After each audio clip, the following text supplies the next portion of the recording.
All right, so I got to give you guys a bunch of updates as to where we're at with war with Iran, because as you know, there's this colossal military buildup that Trump has done, the biggest buildup of our troops in the Middle East since 2003. I do not think we're sending all these things there for shits and giggles. I do not think it's a bluff. In fact, I think they will follow through. The question is not if, but when.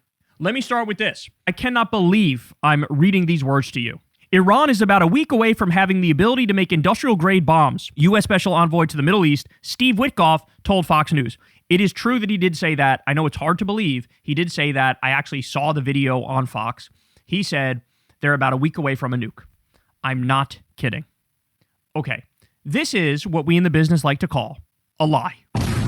It is a brazen lie. It is a blatant lie, okay? And in fact, we've been dealing with this zombie lie for so long.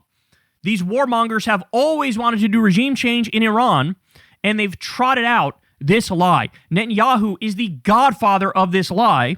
In fact, here's some great examples of the times he said, and I don't even think this is a list with every time he said it, but here's a number of the times he said, oh, Iran is about to have a nuke. Watch this. If not stopped, Iran could produce a nuclear weapon in a very short time. It could be a year. It could be within a few months. That was in June of 2025.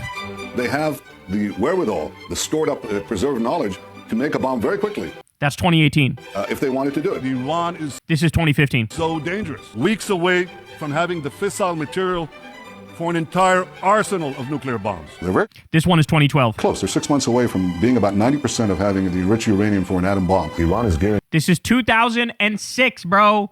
This is 2006. I was in motherfucking high school. up to produce 25 bombs, atomic bombs a year, 250 bombs in a decade. Ladies and This is 1996. Bruh. I was 8 years old. gentlemen, time is running out. Iran will be capable of producing alone, without importing anything, nuclear bombs within 3 to 5 years. That last one was 1995. Ladies and gentlemen, this lie goes back to 1984. They've been, oh, Iran's going to have a nuke any day now. They've been saying that since 1984. Hey, by the way, to increase my vulnerability in this argument, they should have a motherfucking nuke. Because guess what? If you have a motherfucking nuke, they can't fuck with you.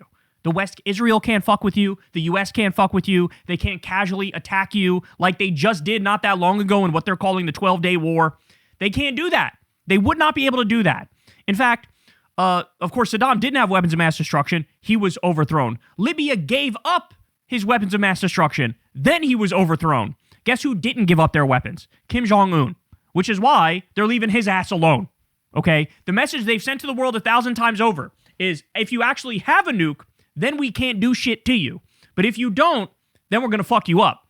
So basically, the message is being sent to the entire world. Get nukes as fast as humanly possible, because that's the only thing that will protect you from the West. Okay? But I'm just getting started, because we also have this.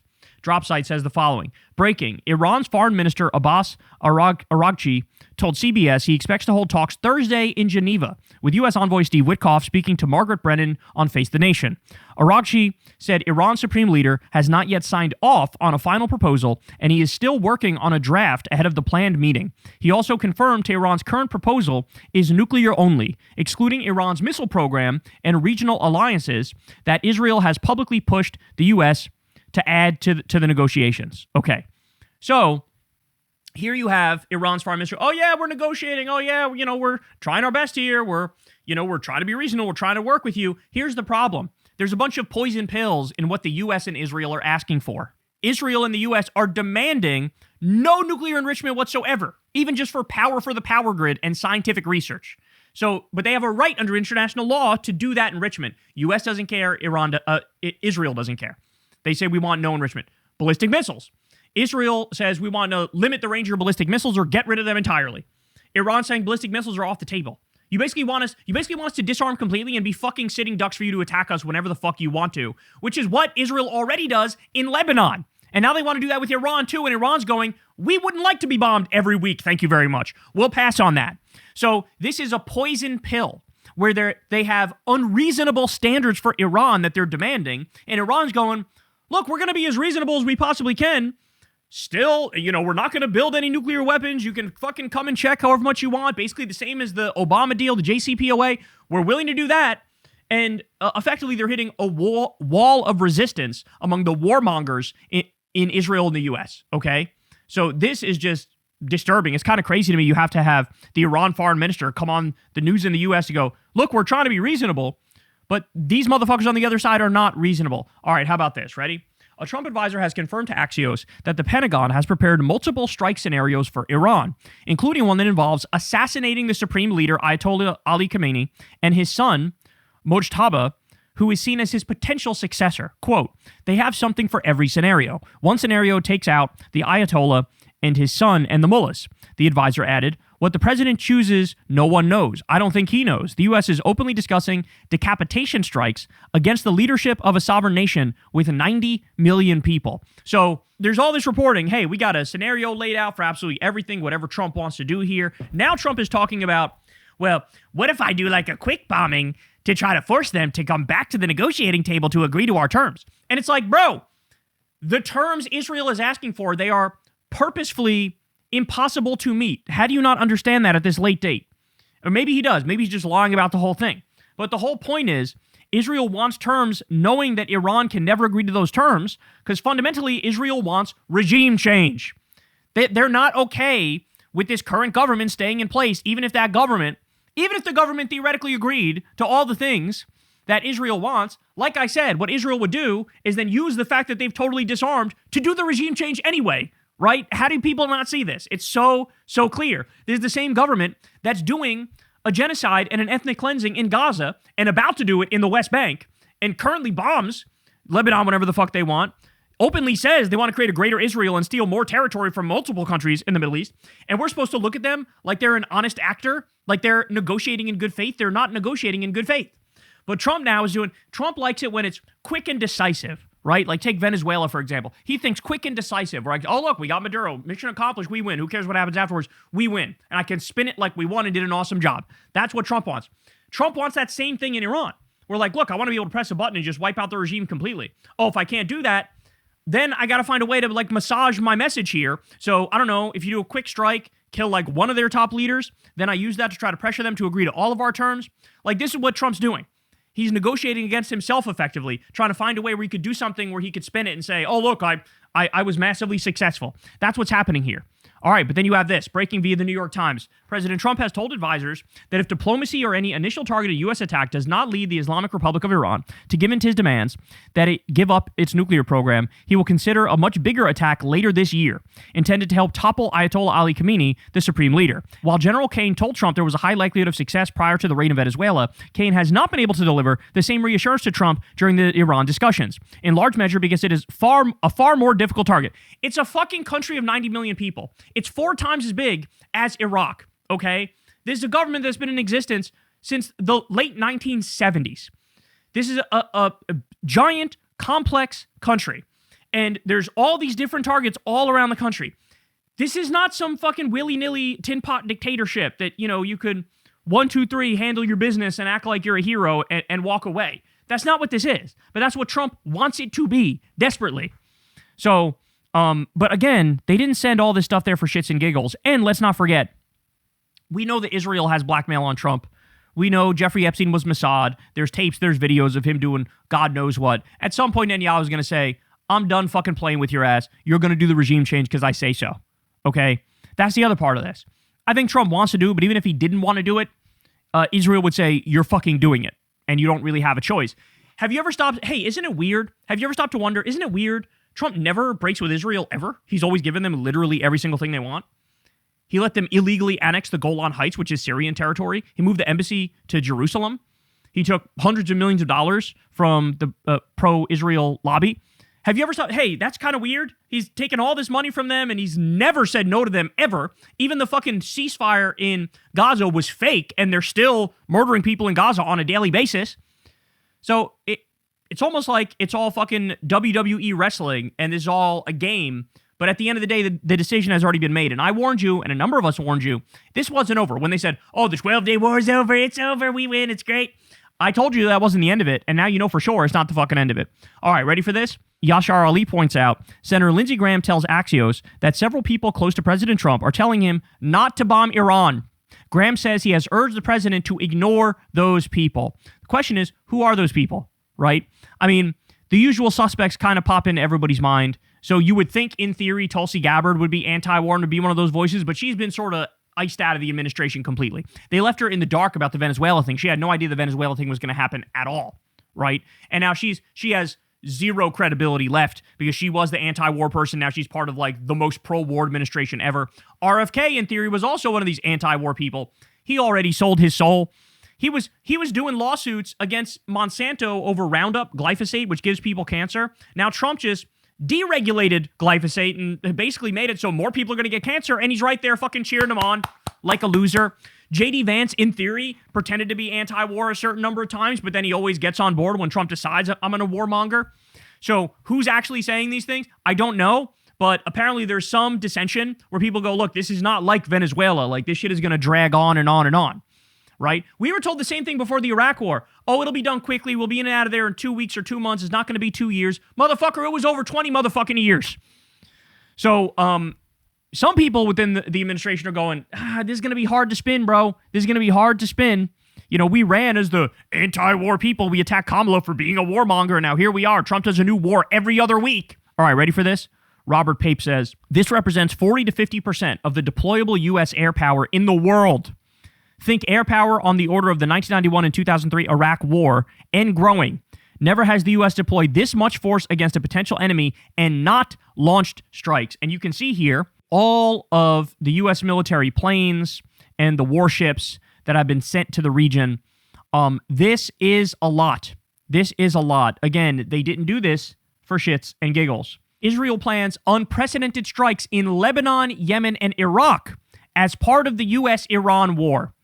So they are ready. They are all systems go. They cannot wait. And look, they are now becoming more and more open about the fact that the reason they want to do this is because they want to create a greater Israel. They are totally changing the map in the Middle East. A former al-Qaeda leader is now the head of Syria. Trump said the other day that we basically put him in that place. And you have Israel at the same time stealing more land from what was Syria, taking more and more land. It's all happening, bro. It's all happening, and it's happening on a rapid timeline. USS Ford is on track for an 11-month deployment that's nearly twice as long as normal. Sailors are missing family, equipment is under strain, and the toilets don't work properly. So in this article, there's so many sailors in the Navy here who are saying, as soon as I get back to the U.S., I'm getting out of the military. I'm done. I'm not doing this anymore. This is crazy.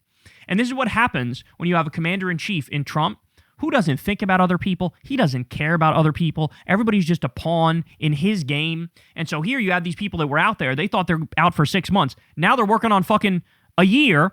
The fucking toilets don't work. Everybody's miserable. Everybody's desperate to get back home. And these motherfuckers are being sent to, whether it's Venezuela or Iran, they're being sent to casually do another fucking war. Guess what? At some point, we're going to get punched in the motherfucking face. I hope everybody knows that. I hope everybody understands that. At some point, you don't get away completely unscathed. And people fucking fight back.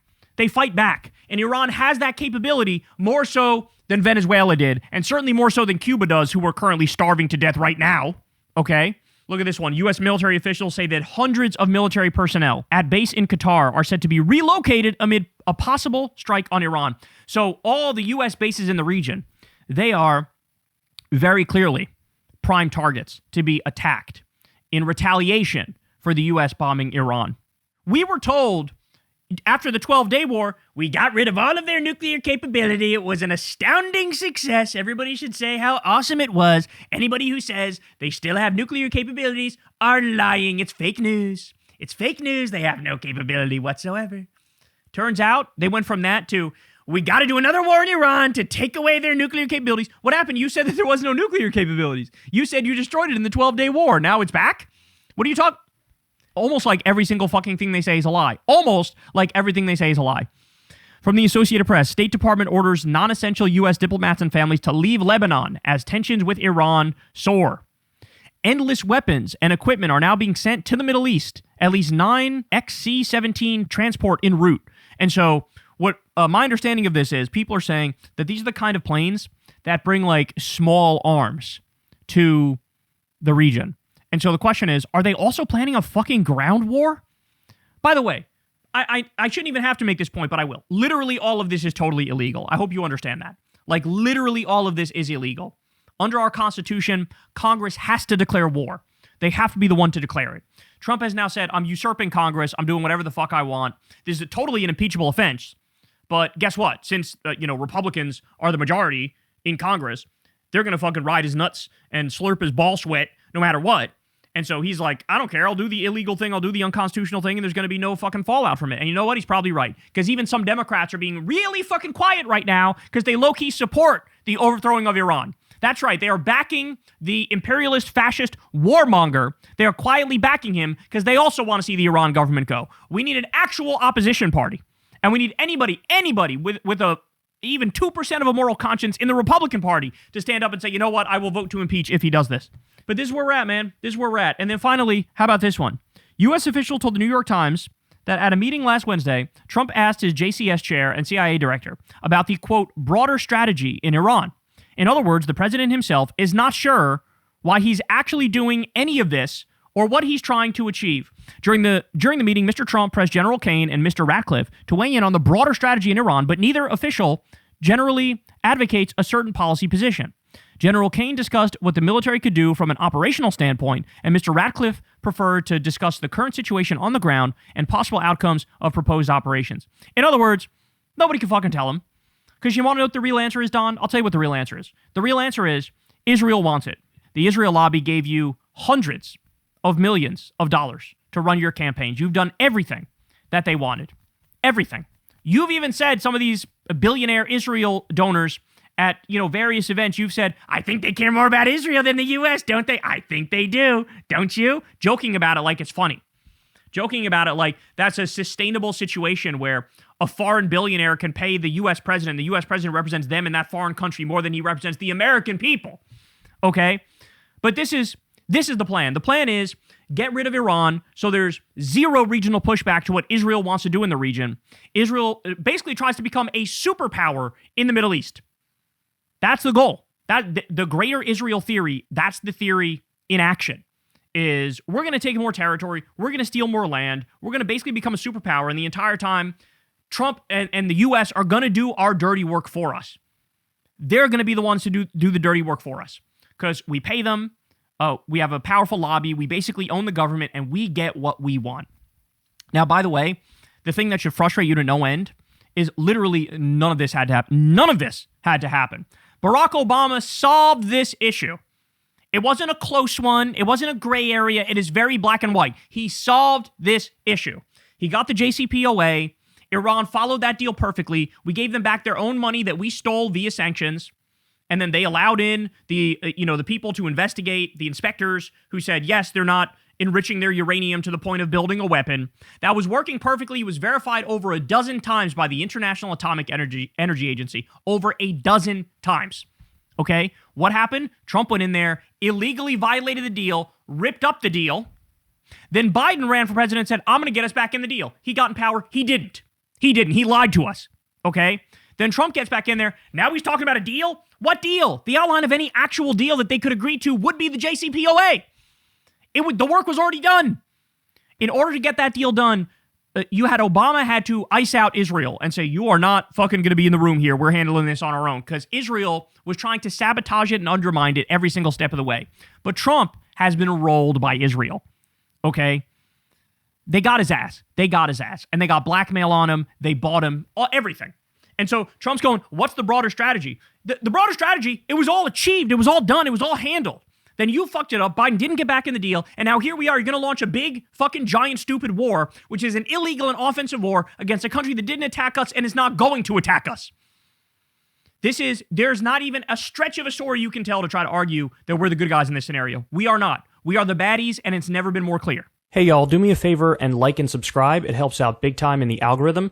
Click the bell as well for notifications when videos drop, and watch that video on screen right now. You know you want to.